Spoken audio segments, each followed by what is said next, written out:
Mereka selama ini berdiri di garis depan dalam membela Pak Jokowi. Dan sebagian dari mereka ada yang berkata perjuangan kita sia-sia. Tapi mari kita jujur pada hati kita masing-masing. Apakah permintaan maaf itu salah? Ya, tentu saja tidak. Bagi seseorang pribadi, mengakui kesalahan, meminta maaf adalah langkah yang sangat tepat, dan itu adalah langkah yang dewasa.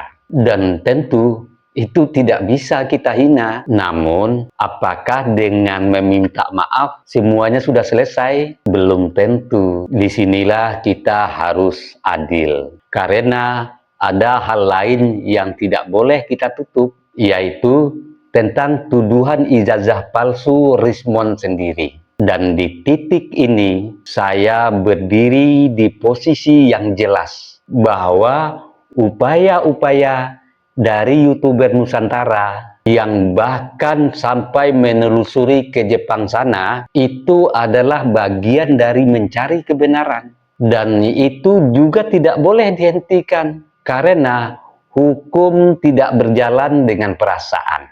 Jadi, mari kita pisahkan dengan jernih. Permintaan maaf Rismond adalah urusan pribadi.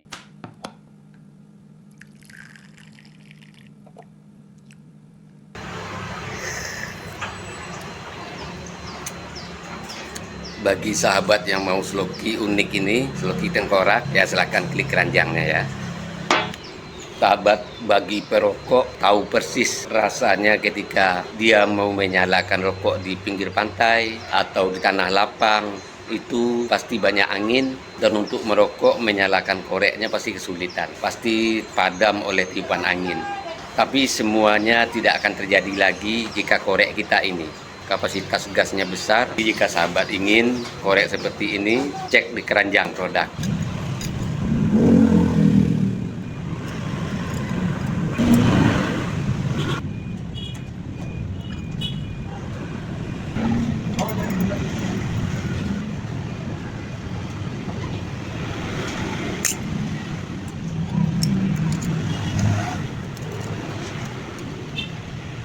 Yang berkendaraan punya mobil, power bank jumper aki ini penting ada di kendaraan kita.